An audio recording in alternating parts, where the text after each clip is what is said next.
chemistry. Again, the like interesting chapter, and chapter is not that much tough. Lengthy chapter है, थोड़ा सा time लगेगा हमें इसे करने में, क्लियर, बट चैप्टर इजी है, चीजें समझ में आती जाएंगी, तुम सुनते जाओगे समझते जाओगे। इस चैप्टर में ऐसा कुछ भी नहीं है कि ना समझ में आए, ठीक है, बट हाँ क्लास के साथ साथ चलना पड़ेगा। न्यूमेरिकल बेस्ड चैप्टर है, काफी कुछ न्यूमेरिकल्स आएंगे, मैथमेटिकल फॉर्मूले आएंगे, वो हमें प्रैक्टिस करते जाना पड़ेगा। Is that okay? Yes sir.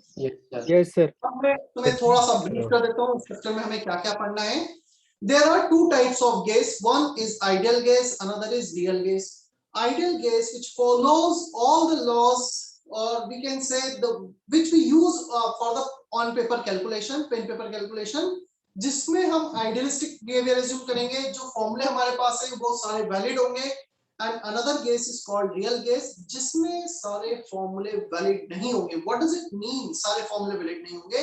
देखो, हर गैस का अपना अलग अलग नेचर हो सकता है।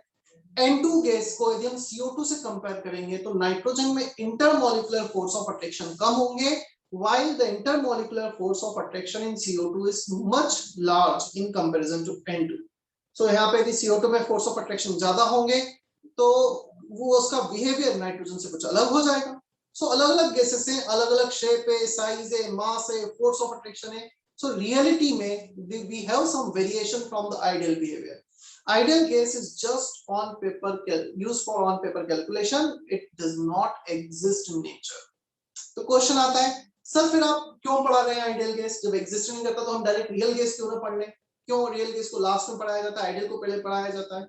देखो, तुमसे बोला गया हमें यहाँ से मुंबई जा रहे हैं, मुंबई जाने के रास्ते में एक विलेज आता है, रास्ते में उसमें हमें फ्लाईओवर बनाना है। फ्लाईओवर का जो लेंथ है वो है 850 मीटर्स।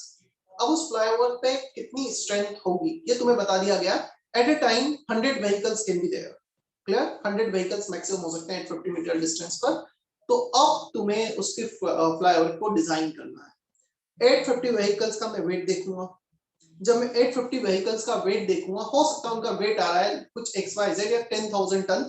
10,000 टन जो वेट आया है, अब मैं उसकी स्ट्रेंथ मैं 10,000 टन के हिसाब से बनाऊंगा या 12, 13, 14,000 के अकॉर्डिंग बनाऊंगा? क्या लगता है क्या बनाऊंगा? एग्जैक्टली 10,000 ज्यादा 12, 13, 14 12, 13, 14 कुछ बनाएंगे, और इवन वी डोंट नो कि उस पे कितना मैक्सिमम स्ट्रेंथ बाद में आने वाला है। हो सकता है कुछ व्हीकल्स ओवरलोडेड हो जाए, हो सकता है कुछ टाइम पर होने लग जाए, बारिश का एक्स्ट्रा प्रेशर क्रिएट हो जाए, हो सकता है बॉन्डर आ जाए और उसके कारण कुछ एक्स्ट्रा प्रेशर क्रिएट हो जाए व्हीकल्स के साथ साथ। तो हमें एक एक्स्ट्रा रियलिस्टिक सिचुएशन में जाने की जरूरत होती है। बट तुम बिना 100 व्हीकल्स का वेट देखे, तुम 100 व्हीकल्स का वेट नहीं देखोगे कितना है, 10,000 टन या जो भी, तुम अपने हिसाब से कुछ डिजाइन कर दोगे। एक केस ये हुआ, डिजाइन करते चलो देखते हैं इस पे 100 व्हीकल जा पाते हैं नहीं जा पाते, टूट गया चलो फिर से बनाते, फिर टूट गया फिर चलो तीसरा और अच्छा बनाते। ऐसा तो नहीं करेंगे। हमें एक रफ कैलकुलेशन की तो रिक्वायरमेंट हमेशा होगी कि हाँ हमें बोला गया इस पे 100 व्हीकल्स हैं तो 100 व्हीकल्स मतलब 10,000 टन कुछ हो गया, 10,000 टन से हम कुछ एक्स्ट्रा बना देंगे स्ट्रेंथ उसकी, क्लियर। बट यदि मेरे पास रफ कैलकुलेशन ही नहीं होगी तो एक्स्ट्रा स्ट्रेंथ की बात ही खत्म हो जाएगी। फिर तो हम कहाँ पे एक्स्ट्रा स्ट्रेंथ पर जाएंगे, क्लियर। सो यहाँ पर जो एक्स्ट्रा स्ट्रेंथ की बात आ रही है वो तब आ रही है जब हम एक रफ कैलकुलेशन हो। सो आइडियलिस्टिक गैस में हमने कुछ assumption लिए, एक रफ कैलकुलेशन किया और फिर रियल गैस को उससे थोड़ा सा डेविएट करके रिपोर्ट कर दिया कि चलो ये आइडियल बिहेवियर है तो रियल गैस थोड़ा डेविएट होगी left side right side, but we can't have 100% deviation, मतलब रफ कैलकुलेशन के बाद उसके आसपास कहीं पे रही हो। Is that okay? अब आइडियल गैस के लिए हम क्या क्या पढ़ने वाले हैं? आइडियल गैस के लिए हम पढ़ने वाले हैं, सबसे पहले हम देखने वाले हैं कुछ gases equations, PV equal to nRT, how their pressure, volume, temperature are related with each other, किस mathematical equation से उन्हें relate कर सकते हैं। Second, फिर हम देखेंगे इसमें Dalton's law. Dalton's law means let's say I'm having certain vessel, इस vessel में कुछ gases हैं, नाइट्रोजन है, ऑक्सीजन है, कार्बन डाइऑक्साइड है। सो नाइट्रोजन अपना प्रेशर कितना एग्जर्ट कर रहे हैं, ऑक्सीजन इसमें कितना प्रेशर एग्जर्ट कर रहे हैं, डाल्टन्स लॉ देखेंगे वहां पर। फिर इसमें आ जाएंगे हम काइनेटिक थ्योरी ऑफ गैसेस पर, जिसमें मॉलिक्यूल्स का स्पीड, गैसेस मॉलिक्यूल का स्पीड कितना होता है, कैसे कैलकुलेट किया जाता है, how do they depend on temperature, if we change the temperature how they are changing, ये सब कुछ हमें देखना है। क्लियर? सो ये कुछ फैक्ट्स हैं जो हमें देखने हैं for ideal gas, then we will move on real gases at the end of this chapter. चलो एक रफ तुम्हें थोड़ा सा बताया है कि क्या हमें करना है इसमें। कैलकुलेशन बेस्ड चैप्टर है, काफी कुछ न्यूमेरिकल्स होंगे, बट इजी चैप्टर में काउंट होता है।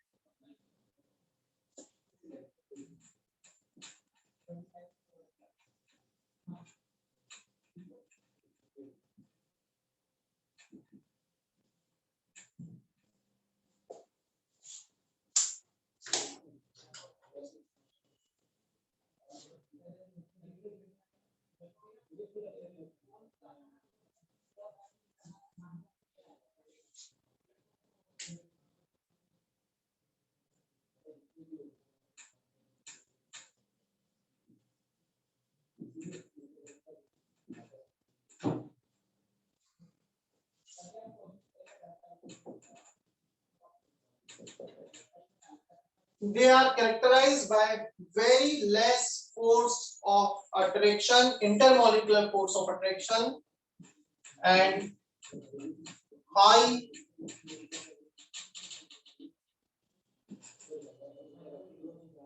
thermal energy. So इनको कैरेक्टराइज किया गया है, गैसेस वो होते हैं जिनमें फोर्स ऑफ अट्रैक्शन काफी कम और थर्मल एनर्जी काफी ज्यादा हो।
Characteristics of gases. Characteristics of gases means हमने ये तो बता दिया कुछ gases state है। Now how to relate their properties, उनको कैसे differentiate करेंगे। हमारे जिस रूम में मैं हूँ उस रूम में कुछ gases है, कुछ रूम के बाहर gases है, कुछ इस vessel के अंदर gases है।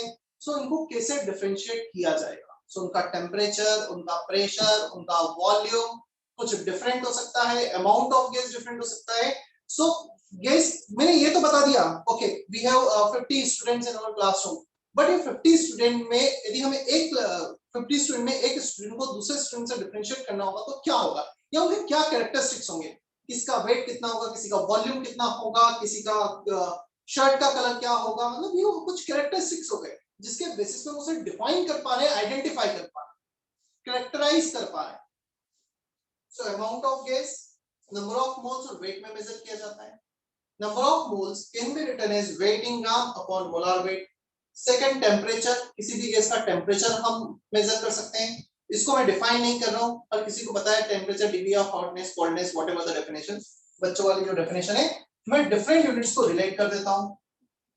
Temperature in degree Celsius -0 upon 100 -0, temperature in kelvin -273 upon 373 -273, temperature in Fahrenheit -32 upon 212 -30.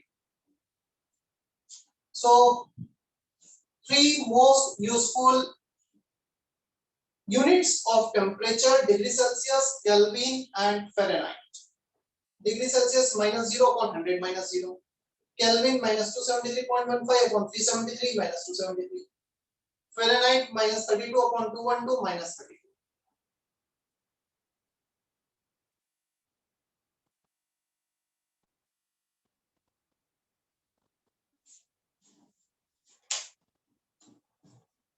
क्या ये पहले भी मैंने कहीं बताया, यूज आया क्या टेम्परेचर के यूनिट्स का? Yes sir. यस सर, एक क्वेश्चन में बताया था। ओके हाँ, मोल कॉन्सेप्ट में शायद एक सेक्शन ए में एक क्वेश्चन था, right?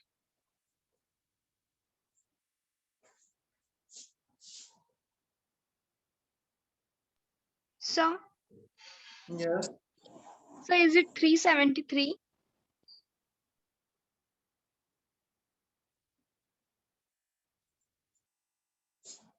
Yes 373.15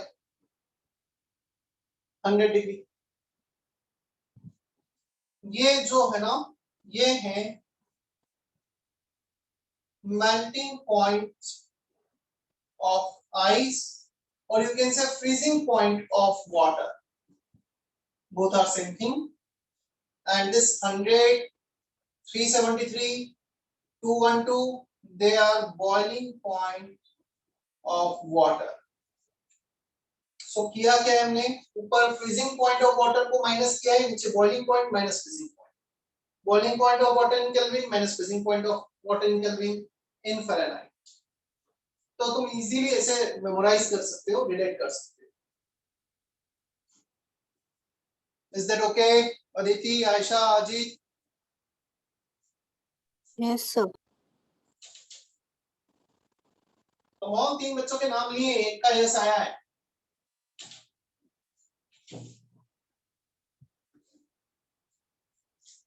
Aditi, can you hear me? Sir, I told you. Yes, sir. I only said. Aisha, can you hear me? Ajit Ahire, सो गए दोनों। अंजलि, अंकुर? Yes, sir. Yes, sir.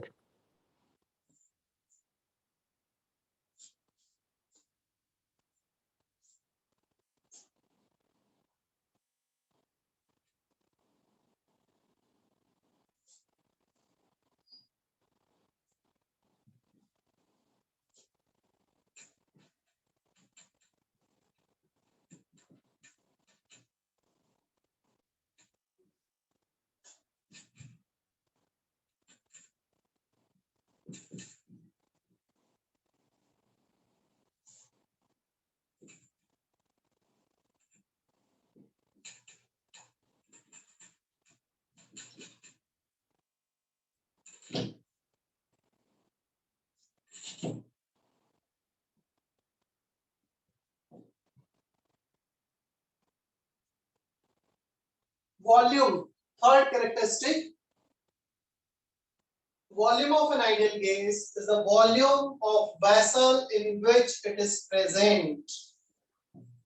मुझे mainly units of इसमें relate करना है। SI unit, anyone? What is SI unit of volume? Meter cube. Liter. Meter cube या liter? Meter. Meter. Liter. Meter. Liter. Meter cube is SI unit, meter into meter into meter. अब कुछ और units देखते हैं। 1 metre cube is 1000 litre और 10 to the power 6 millilitre. 1 litre is equal to 1 decimeter cube. 1 milliliter equal to 1 centimeter cube. So liter and decimeter cube are same, milliliter and centimeter cube are same. Is that okay?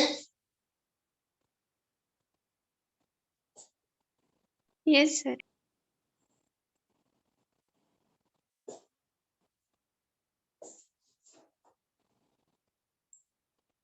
Sir आप एक बार repeat करोगे, अभी आपने क्या कहा? ये जो लिखा है जस्ट इसको बोला है 1 लीटर एंड 1 डेसीमीटर क्यूब, ये दोनों सेम है, मिलीलीटर एंड सेंटीमीटर क्यूब बस। Okay sir. और जनरली यूएस में ये भी यूज होता है 1 गैलन। कितना होता है 1 gallon? 3.785 liters. 3.785। 785.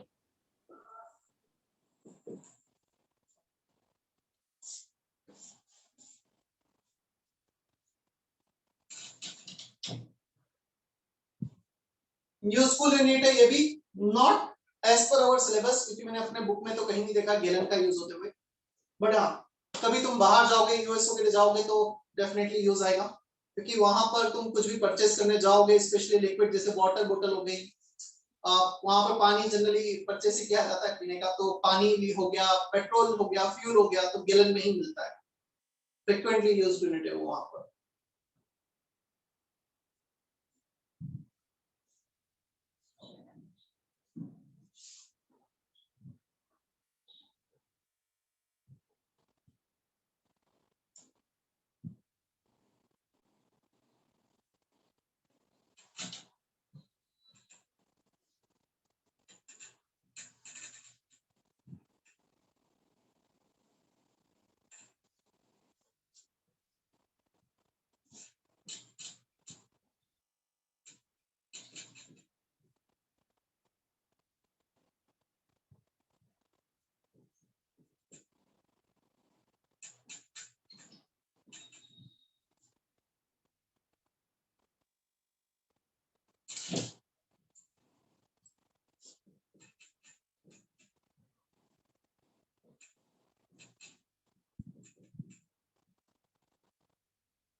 It is the force per unit area exerted by the gas molecule on the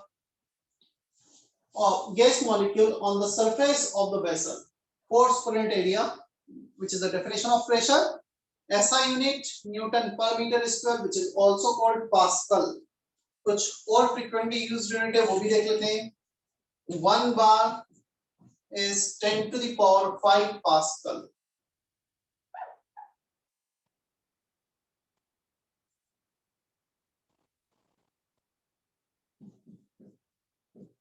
One kilopascal, 10 to the power 3 Pascal. 1 megapascal, 10 to the power 6 Pascal. 1 atm, 101,325 Pascal.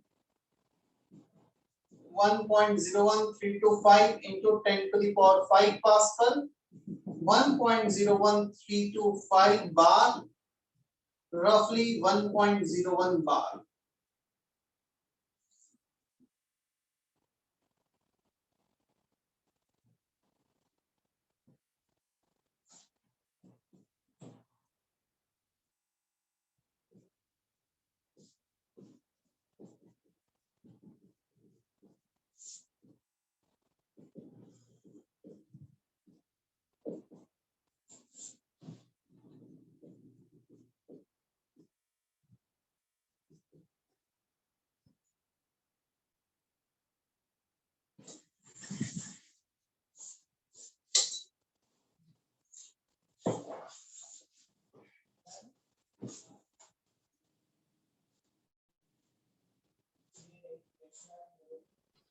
Sir वो 180 है मतलब 1 atom ना? अरे नहीं, 180 मतलब 1 atom नहीं, 180 मतलब atmospheric pressure में लिखा था, रुक जाओ कॉपी करो पहले।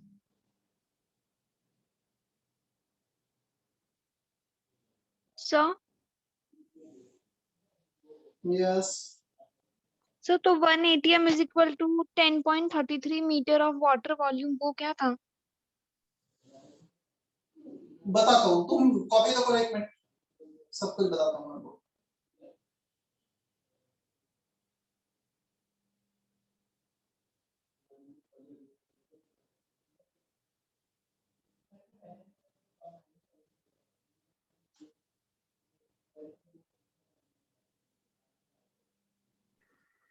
सर वो 760 mm ऑफ HG के आगे क्या लिखा है sir?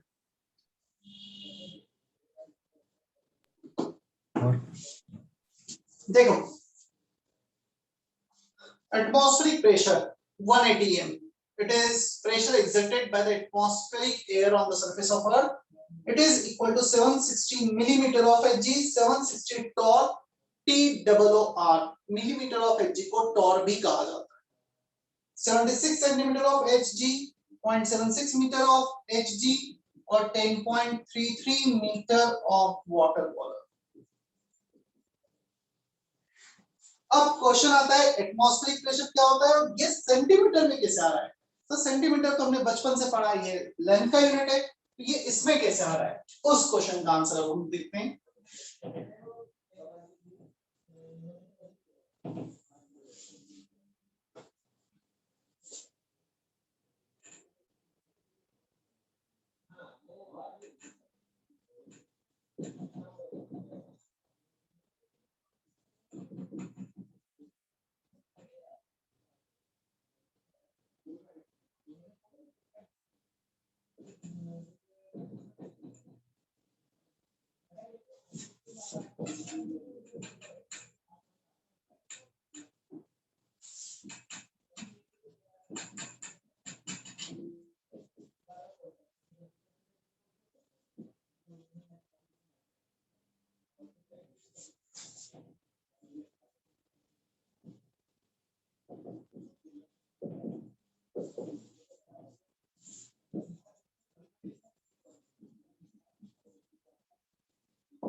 Atmospheric pressure, it is a pressure exerted by the atmospheric air on the surface of earth, अर्थ के सरफेस पर एटमॉस्फेरिक एयर जो भी प्रेशर एक्सर्ट कर रही है, दैट इज एटमॉस्फेरिक प्रेशर, और उसका वैल्यू होता है इतने पास्कल, ठीक है, 1 एटमॉस्फेरिक प्रेशर मींस।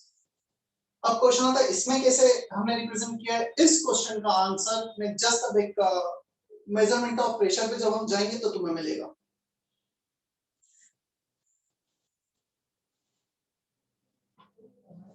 कॉपी हुआ इतना? श्रेयस, पलक, प्राप्ति? Yes sir. Yes, sir.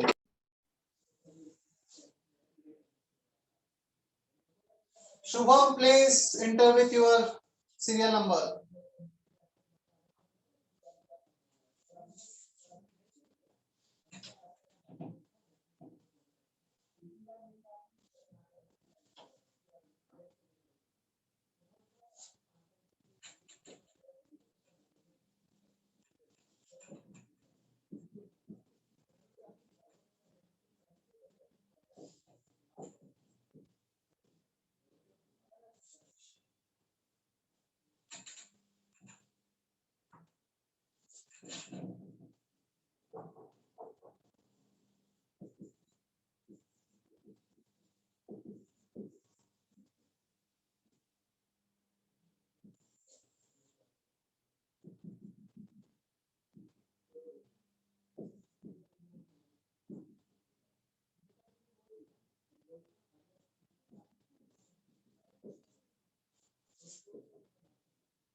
if we take 2 points in a liquid column B, A, so the pressure difference between this 2 point PV minus PA will be H rho G, where H is vertical height difference. फिर दोनों को same horizontal level पे ले लिया तो pressure difference 0 होगा. Vertical height difference, density of liquid, gravity. क्या formula पहले देखा है कभी? नहीं सर. No, sir. ठीक है. वैसे तो इसमें पूरा चैप्टर ही है फ्लूइड डायनेमिक्स, बट यहाँ पर फिजिक्स में आएगा वो, यहाँ पे थोड़ा यूज है. सर लिक्विड कॉलम क्या होता है? तू एक स्विमिंग पूल में तूने जंप की, मुझे बता, स्विमिंग पूल में तू सरफेस पर है, स्विमिंग पूल 8 फीट का है, तू बॉटम पर है, तू कब पानी का प्रेशर ज्यादा फील करेगा? Sir under water. Under water. तो अंडर वाटर प्रेशर बढ़ गया है, मतलब जैसे सब नीचे जा रहा है लिक्विड में प्रेशर बढ़ रहा है. Pressure due Yes, to sir. Liquid form, right. अभी ये बॉटल में सैनिटाइजर यहाँ तक फिल है, एक केस यहाँ तक फिल होगा, किस केस में प्रेशर बॉटम पे सबसे ज्यादा होगा? जब पूरा फील्ड होगा. So pressure due to liquid column कितना बढ़ेगा, इस फॉर्मूले से रिलेट कर देंगे. Clear? Yes sir.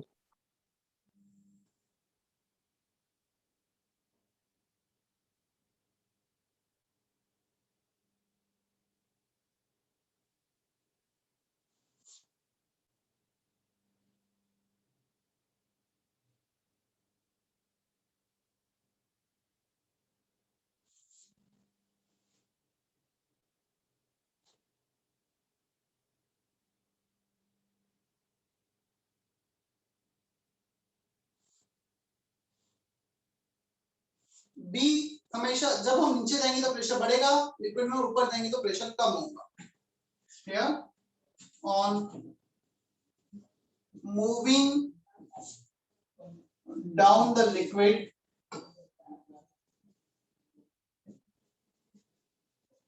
pressure increases, and on moving upside the liquid,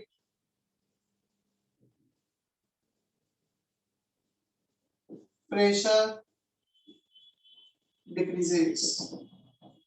Note,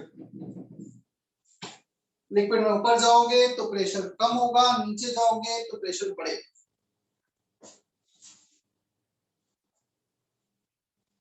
आज टाइम टेबल में थर्ड लेक्चर मेरा था ना, राइट? हाँ सर. तो वो पाठक ले लेंगे, पाठक का लेक्चर मैंने ले.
सर ऊपर का दिख नहीं रहा है.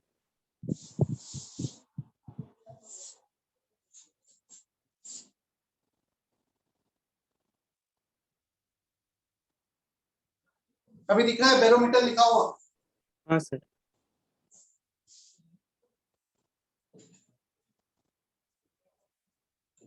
It is an instrument to find atmospheric pressure. Atmosphere का कितना प्रेशर है उसे मेजर करने के लिए, फाइंड आउट करने के लिए बैरोमीटर का यूज होता है. चलो कोई बताएगा बैरोमीटर कैसा दिखता है, क्या होता है?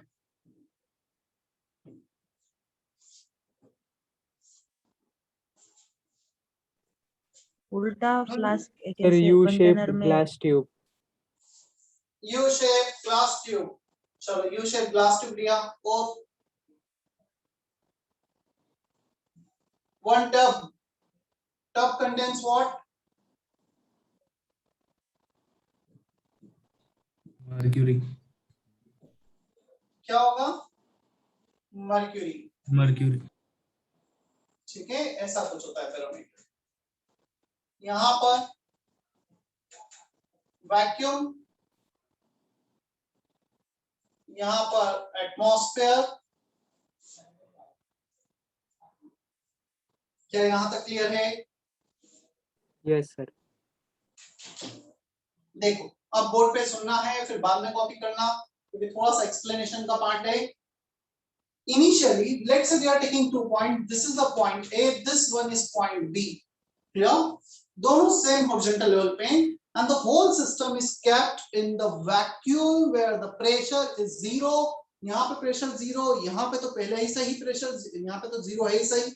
वैक्यूम है, यहाँ भी वैक्यूम था, तो इन दोनों पॉइंट का प्रेशर सेम है और वो 0 है। इस पॉइंट का प्रेशर 0 क्यों है? क्योंकि वैक्यूम के कांटेक्ट में था, ये भी वैक्यूम के कांटेक्ट में था। Now, if we keep the whole system, this barometric system, under the atmospheric condition, the point A will come into contact with atmosphere. एक यदि मैं देखो अभी मैं एटमॉस्फेयर के कांटेक्ट में हूँ, क्लियर? या मैं एक सिस्टम तो मैं सिंपल सा लेता हूँ, ये एक वाटर बोतल है, मैं इसको ओपन कर देता हूँ, क्लियर? इसको ओपन कर दिया मैंने। अब इसका जो टॉप लेयर है पानी का, वाटर का, उस पे प्रेशर कितना एग्जर्ट हो रहा होगा? जो एटमॉस्फेयर एग्जर्ट कर रही है। क्या मैं बोल सकता हूँ ये एटमॉस्फेयर के कांटेक्ट में, तो इस पॉइंट पे एटमॉस्फेरिक प्रेशर होगा? Is that okay? Yes sir. Yes sir. तो यहाँ पे एटमॉस्फेरिक प्रेशर हो गया। इस पॉइंट पे भी वैक्यूम का प्रेशर है। वैक्यूम का प्रेशर कितना है? 0। यहाँ पे 0 प्रेशर, यहाँ पे एटमॉस्फेरिक प्रेशर। क्या ऐसा पॉसिबल है सेम वर्टिकल हाइट पर, जब उनमें वर्टिकल हाइट डिफरेंस 0 है, सेम हॉरिजॉन्टल पोजीशन पर इन दोनों पॉइंट पे प्रेशर डिफरेंस आ जाए? प्रेशर डिफरेंस तो तब आएगा जब वहां पे वर्टिकल हाइट डिफरेंस होगा। सेम हॉरिजॉन्टल लेवल है तो pressure should be the same. अब यहाँ पे प्रेशर एटमॉस्फेयर, यहाँ पे 0 प्रेशर, क्या होगा? ये एटमॉस्फेयर यहाँ से लिक्विड को प्रेशर एक्सर्ट करेगी और लिक्विड Hg मर्क्यूरी यहाँ पे राइज होना स्टार्ट हो जाएगा। और हमने प्रैक्टिकली ये ऑब्जर्व किया, जब ये मर्क्यूरी राइज होना स्टार्ट होता है, सो एक हाइट पर आकर रुक जाता है, वो हाइट है 76 सेंटीमीटर ऑफ मर्क्यूरी कॉलम। ये जो हाइट होता है, इस पॉइंट को मैं C ले लेता हूं, C और D के बीच में हाइट का डिफरेंस आता है 76 centimetre of Hg column. Is that okay? Yes sir. Yes sir. Board पे देखना है, अभी भी कॉपी मत करना। Pressure at point A is atmospheric pressure और 180 एटमॉस्फेयर के कांटेक्ट में। Clear? Pressure at point A and pressure at point B are same because they are present at same horizontal level. If they are present at the same horizontal level, the pressure is same. अब हम आते हैं point C पर। Point C is in contact with vacuum और vacuum का pressure होता है 0. Clear? अब हम आते हैं इस फॉर्मूले पे, PB minus PC is H rho G। Pressure at point B minus pressure at point C is H rho G। B का प्रेशर एटमॉस्फेरिक प्रेशर, C का प्रेशर 0, H SI यूनिट में 0.76 metre, density of mercury SI unit kg per metre cube, gravity 9.81 in SI unit. जब solve करोगे तो answer आता है इतना SI unit में। क्या ये समझ में आता है हमें? Yes sir. Yes sir. Yes sir. Ishan, Vidhi, Vaishnavi, उत्तर। सर बट आपने बोला कि B का प्रेशर 0 होगा, फिर A का प्रेशर B से इक्वल, मतलब दोनों इक्वल कैसे होंगे फिर? बिकॉज नहीं, A तो समझ- एटमॉस्फेयर के कांटेक्ट में है। फिर से समझना, इनिशियली जब यहाँ भी वैक्यूम था, अंदर भी वैक्यूम था, तो बी वैक्यूम के कांटेक्ट में जीरो प्रेशर, ए वैक्यूम के कांटेक्ट में जीरो प्रेशर। अब हमने सिस्टम को लेकर आ गए हैं एटमॉस्फेयर के कांटेक्ट में, तो ए पर एटमॉस्फेरिक प्रेशर और बी पे जीरो है। अब इक्विलिब्रियम नहीं है वो, यहाँ पे जीरो प्रेशर, यहाँ पे एटमॉस्फेरिक प्रेशर, तो क्या करेगा, एटमॉस्फेयर प्रेशर एग्जर्ट करेगा और बी पॉइंट का प्रेशर इंक्रीज होगा, क्योंकि इन दोनों पॉइंट को यदि सेम हॉरिजॉन्टल लेवल पे रहना है तो प्रेशर तो सेम रखना ही पड़ेगा, कोई ऑप्शन नहीं मेरे पास। तो ये पॉइंट अपना प्रेशर इंक्रीज करेगा। कैसे इंक्रीज करेगा, कुछ लिक्विड यहां से राइज होगा और इस हाइट तक चला जाएगा। अब इस हाइट के कारण 76 सेंटीमीटर मर्क्यूरी कॉलम के कारण एक एक्स्ट्रा प्रेशर आ जाएगा पॉइंट बी पर, और वो प्रेशर उतना ही होगा जितना एटमॉस्फेयर एक्सर्ट कर रही है, तभी तो बैलेंस हुआ। इसके कारण प्रेशर, एटमॉस्फेयर के कारण प्रेशर, दोनों सेम लेवल। क्या अभी क्लियर है? Yes sir. सर फिर एटमॉस्फेरिक प्रेशर वेरिएबल नहीं होगा क्या? एटमॉस्फेरिक प्रेशर वेरिएबल हो सकता है, ये जो कैलकुलेशन है ये सी लेवल पे काउंट किया गया है, तो माउंटेन पे चले जाओगे तो वो कम हो जाएगा, मतलब हाइट के अकॉर्डिंग थोड़ा बहुत चेंज हो सकता है, नो डाउट। द सर मतलब पॉइंट सी में हमेशा यही वैल्यू आएगी? एट सी लेवल। बोलो। सर मतलब सी के पास में हमेशा यही वैल्यू आएगी? हाँ, सी के पास बोलने के बजाय सी लेवल पर, सी का जो लेवल है उस लेवल पे तुम अर्थ पे भी कहीं भी चले जाओ, यही वैल्यू है। Okay sir.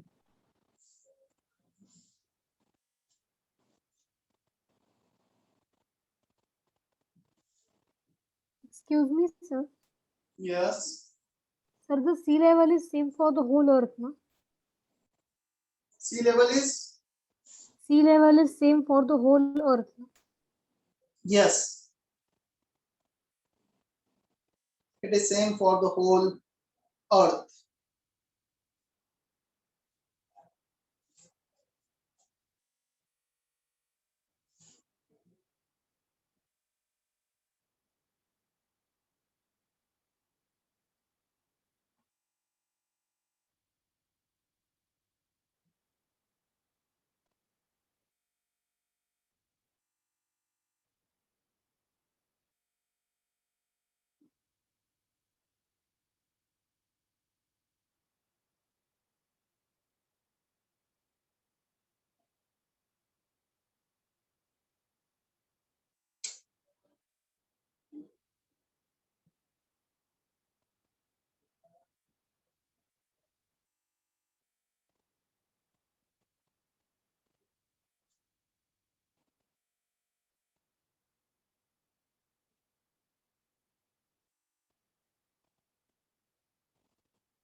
ये हाइट 76 सेंटीमीटर आती है, इसी कारण इसे 76 सेंटीमीटर ऑफ एचजी कॉलम कहा जाता है। इसका मतलब ये, if you go with this formula, if you put height 76 centimetre for mercury column, उसका डेंसिटी लेंगे तो जो भी प्रेशर आएगा वो atmospheric pressure. In the similar manner, if you take water here instead of this mercury, then the height will be 10.33 meter. उस case में यहाँ पे 10.33 डेंसिटी सिर्फ 1000 हो जाएगा। क्या फाइनल आंसर तो यही आना है। हम पानी लें, मर्क्यूरी लें या कोई और लिक्विड लें, एटमॉस्फेयर अपना प्रेशर चेंज नहीं करेगा, हमारे कैलकुलेशन में डिफरेंस आएगा, फाइनल आंसर सेम आएगा। Is that okay?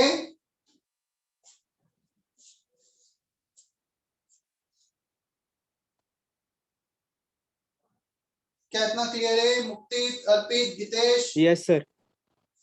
Sir water Yes, के sir. केस में कितनी हाइट है? फिर से बोलो। वाटर के केस में कितनी हाइट होगी? 10.33 मीटर लिखा था ना अभी थोड़ी देर पहले। Okay sir.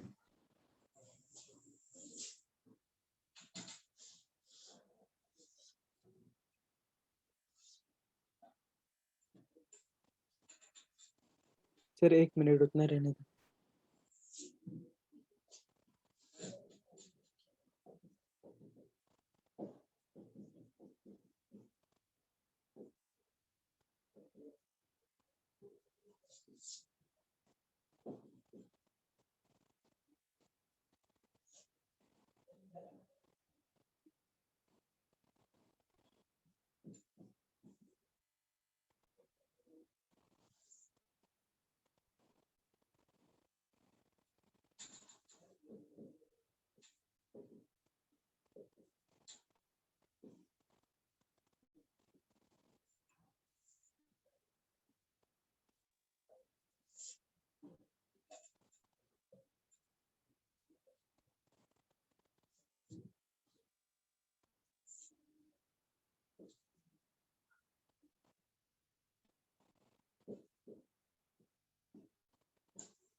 vessel is open to atmosphere, point A पे एटमॉस्फेयर के कांटेक्ट में डेंसिटी रो बी का प्रेशर बताना है। फर्स्ट केस, सेकंड केस, दो लिक्विड है, height h1, height h2, density rho 2, density rho 1, point B का प्रेशर निकालो, ए पॉइंट कांटेक्ट में एटमॉस्फेयर के। दोनों सॉल्व करके बताओ प्रेशर एट पॉइंट बी।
आया आंसर किसी का?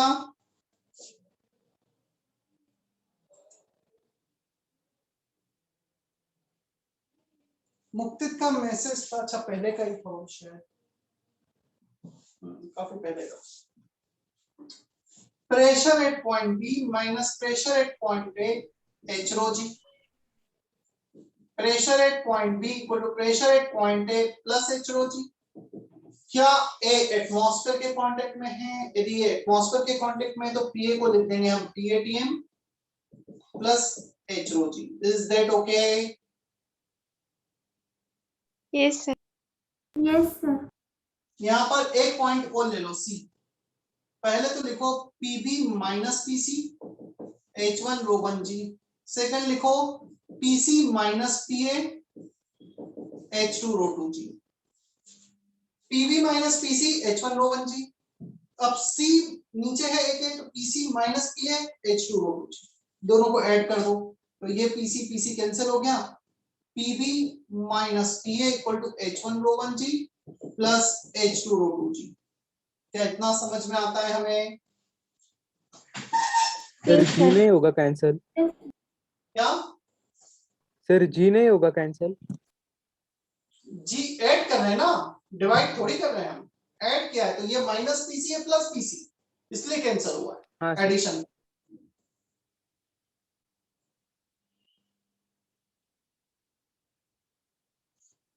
अब सर सेकेंड वाला नहीं समझा सर।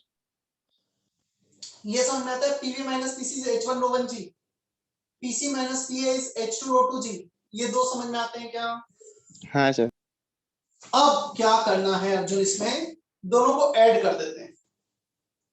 इक्वेशन 1 इक्वेशन 2 दोनों को ऐड कर दो तो ये PC cancel, PV minus PA is h1 rho 1g plus h2 rho 2g। Is that okay? Yes sir yes. अब पीए को रख दो एटमॉस्फेरिक प्रेशर P-atm, सो यहाँ पे जाएगा P-atm। इसमें और इसमें से फिर डिफरेंस आएगा, इसमें h rho g था, इसमें h1 rho 1g plus h2 rho 2g। Clear?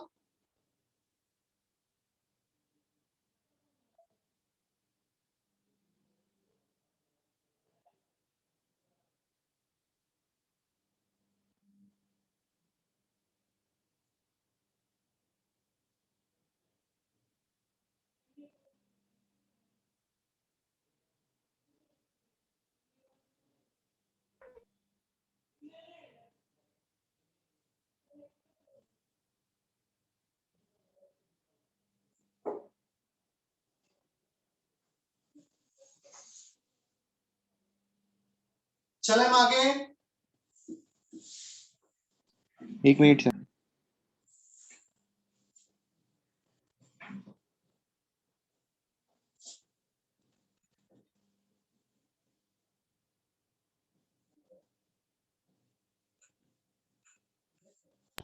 Done sir.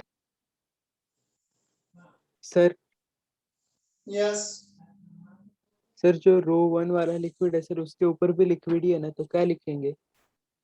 क्या बोल रहे हो? सर जो रो 1 है उसके ऊपर एटमॉस्फेयर नहीं ना, लिक्विड ही है, तो उसके लिए क्या लिखेंगे? Pressure of liquid. नहीं समझा मैं तो क्या बोलना चाह रहा है।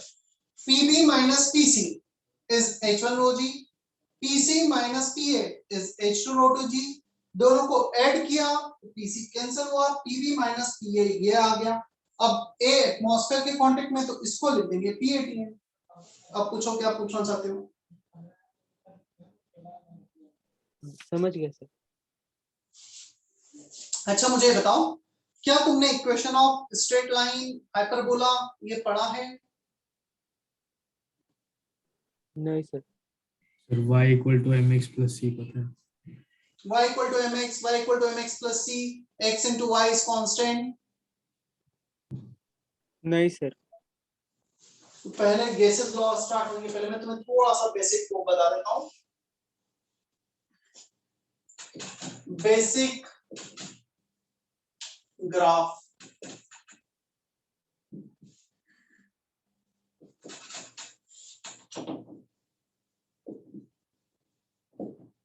Straight line,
see when we have such kind of equation,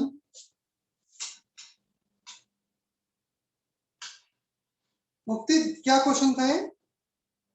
question में करना जो क्या था आपने ये? हाँ सर, जो आपने सेकंड क्वेश्चन दिया था उसमें एग्जैक्टली फाइंड क्या करना था? पीबी दोनों में प्रेशर ऑफ बी फाइंड करना था ना। मैंने क्या निकाला? पीबी इक्वल टू समथिंग का निकाला है।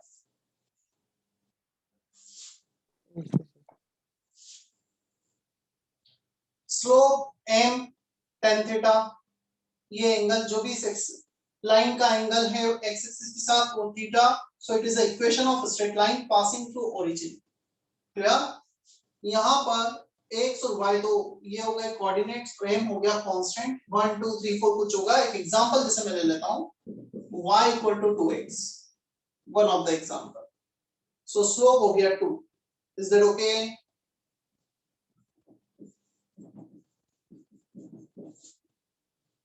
सेकंड स्ट्रेट लाइन, इसमें सी और एड हो गया है, सी होता है y intercept,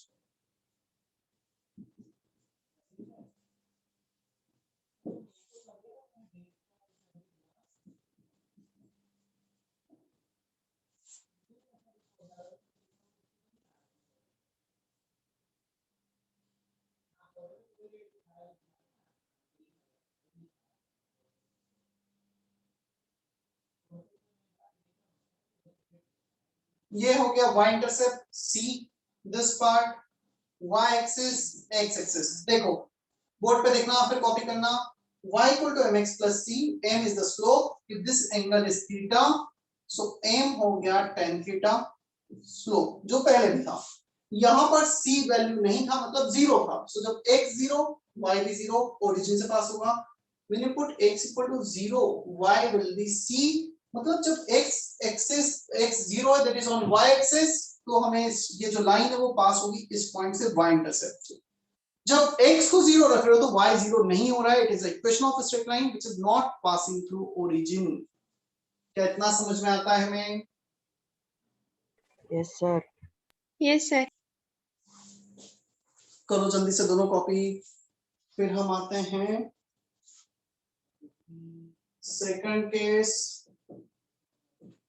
hyperbola y into x is constant, इसका ग्राफ कुछ ऐसा आएगा।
सर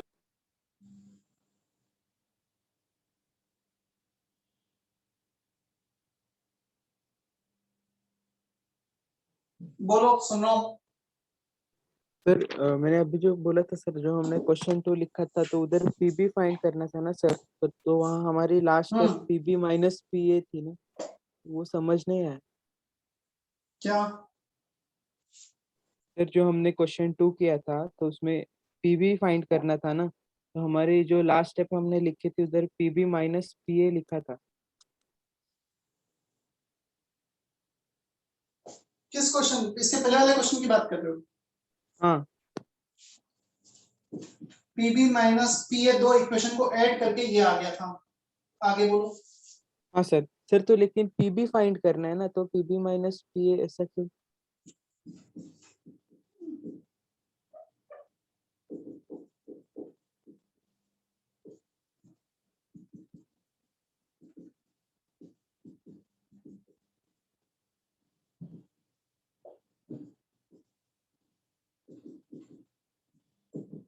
ये मैंने 2 स्टेप तुम्हारे लिए छोड़ दी थी कि तुम कर लोगे, वो एक्सप्लेन कर दिया था।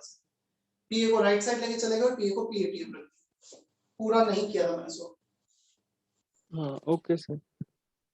सर ये इधर वही डाउट था कि इधर वो कौन सा प्रेशर रहेगा, एटमॉस्फेरिक रहेगा कि उसके ऊपर जो लिक्विड था उसका, इसलिए पूछा।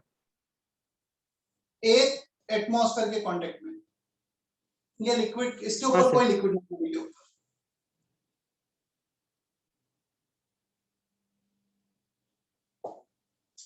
Hyperbola x into y constant along y, ये y एक्सिस हो गया, x एक्सिस हो गया।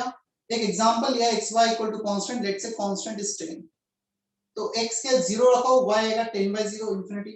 x को 1 रखा, x को 10 रखा, x को इंफिनिटी रखा, तो डिफरेंट वैल्यू x के लिए डिफरेंट y की वैल्यू निकालें। यहाँ पे ऑब्जर्वेशन ये है, if x is increasing then y is decreasing.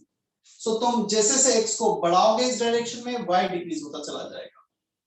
Is that okay?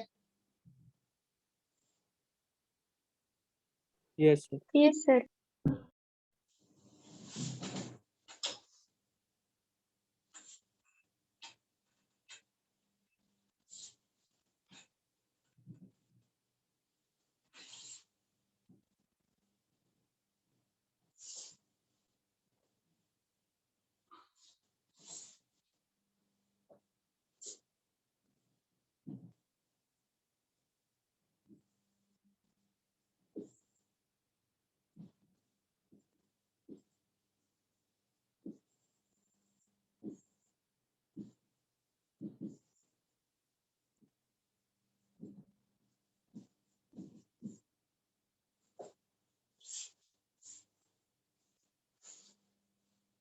At constant number of moles and temperature, sir क्या लिखा है वो फर्स्ट?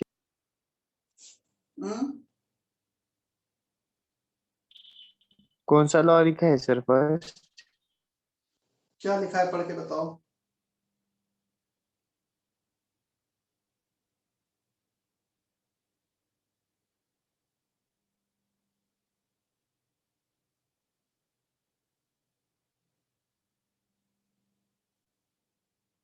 बताओ पढ़ के क्या लिखा है। Boyle's, BOYLE, Boyle's law.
एक मिनट बोर्ड पे देखो, फिर कॉपी करना।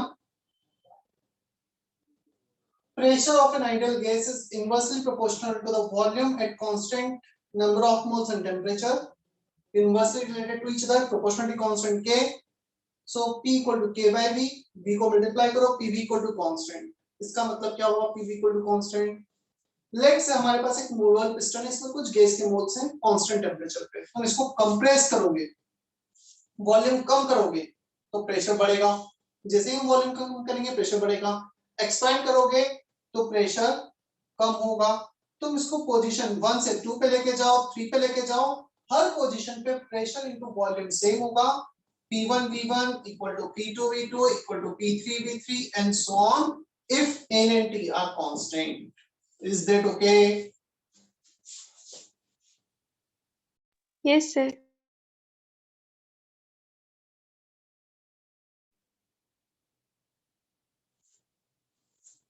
कॉपी कर लो जल्दी से।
हो गया copy? Yes sir. Sir, please wait 1 minute.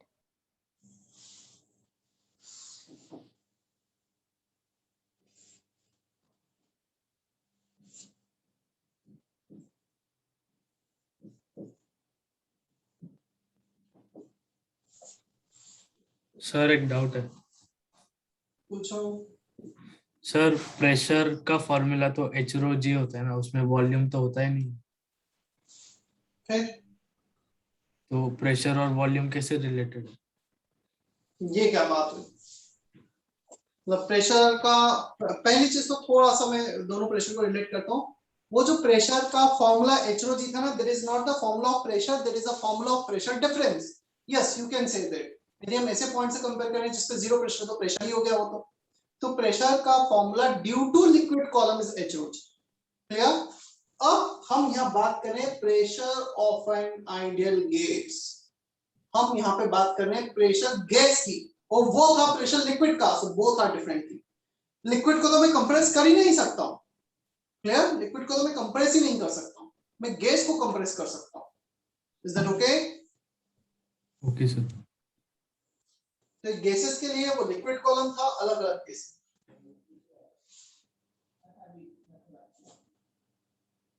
But हाँ, तुमने जो पूछा था ना कि वो वॉल्यूम से कैसे रिलेटेड है, तो HROG वॉल्यूम से क्यों नहीं रिलेट कर सकते हम? डेफिनेटली कर सकते हैं। यूनिट डायमेंशन तो मैच करवा ही सकते हैं ना इधर से। यहाँ पे के कांस्टेंट का कुछ यूनिट्स होंगे, वॉल्यूम के यूनिट होंगे, तो इसका यूनिट और HROG का यूनिट वो तो सेम आना ही आना है, कोई ऑप्शन ही नहीं, दोनों ही प्रेशर है क्योंकि।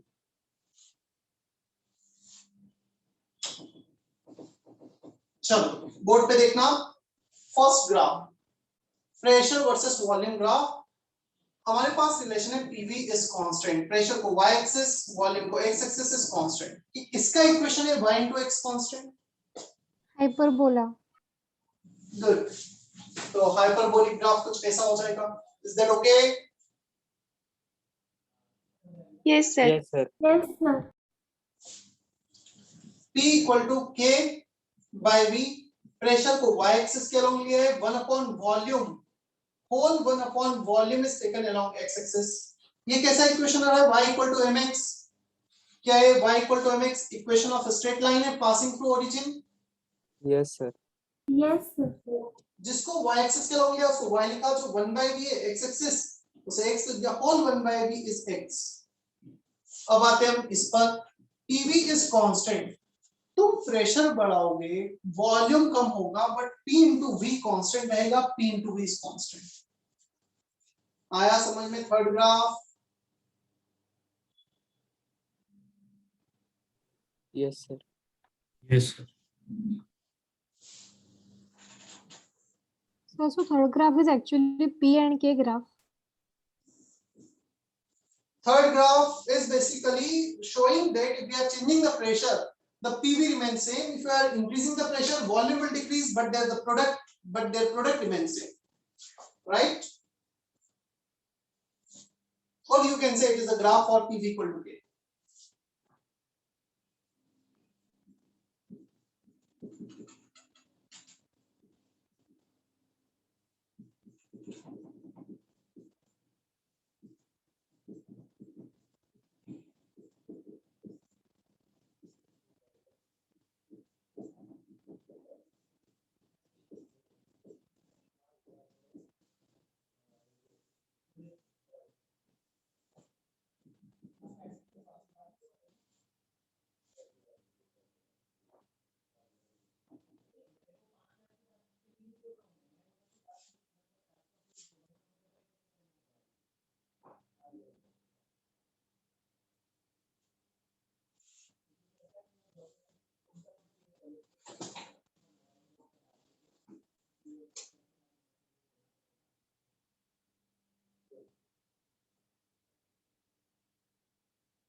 सर वो log P इंटू V है ना, तो प्लस कैसे आ गया बीच में? लॉग पढ़ा है तुम्हें? कहीं नहीं पढ़ा है? लॉग की बेसिक प्रॉपर्टी हुई है या नहीं हुई? हाँ सर, हाँ सर, हो समझा। Yes sir, physics में हुई है। log x into y physics में पढ़ा है, log x plus y। Yes sir. So log P into V, log T plus log V. Is that okay? Yes. This is along y axis, this one is along x axis, minus sign आ गए in y intercept। यहाँ पर तुम देखोगे slope negative आ रहा है। Slope negative कब आएगा? जब tan थीटा नेगेटिव होगा, और tan थीटा नेगेटिव कब होगा? जब थीटा मोर देन 90 डिग्री होगा। tan if we have tan theta, theta is greater than 90 degree, then it will be negative। ठीक है, so ये 0, ये 90 डिग्री, 90 डिग्री से ज्यादा कर दिया। पॉजिटिव स्लोप आता है ना तो कुछ ऐसा ग्राफ, नेगेटिव स्लोप आता है तो ऐसा ग्राफ। ठीक है,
find relation between T1, T2 and T3।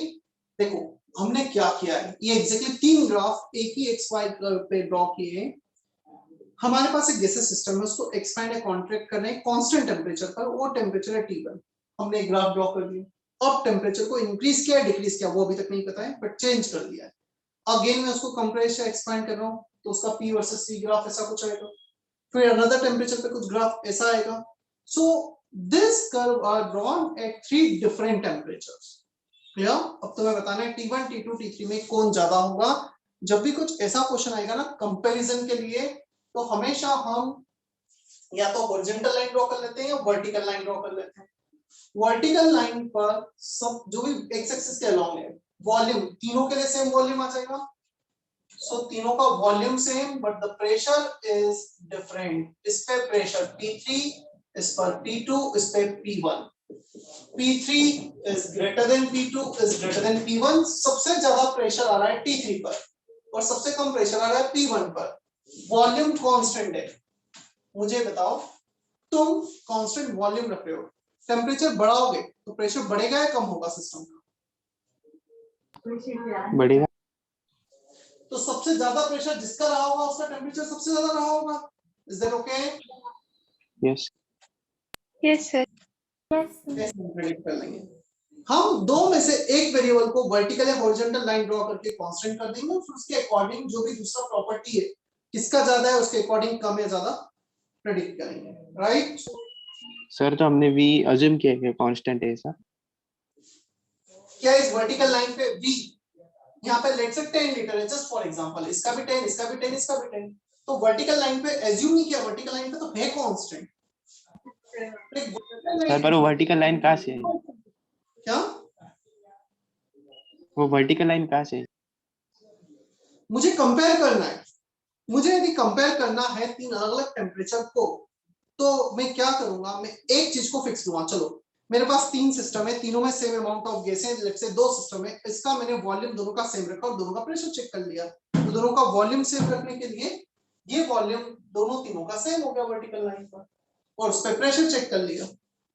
Vertical line कहां से आई? वो आई नहीं, वो तो हमने एज्यूम की, और उस एजम्पशन पर वॉल्यूम कांस्टेंट है। ठीक है?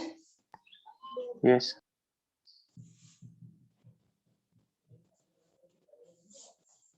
सिमिलर लॉजिक से अब तुम ये बताओ P वर्सेस 1/V में किसका टेम्परेचर ज्यादा है?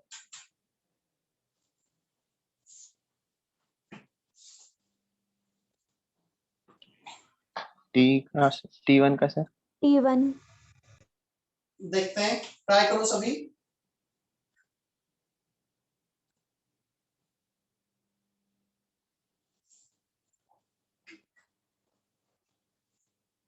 Sir, P3.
देखते हैं, चलो वर्टिकल लाइन ड्रॉ करो।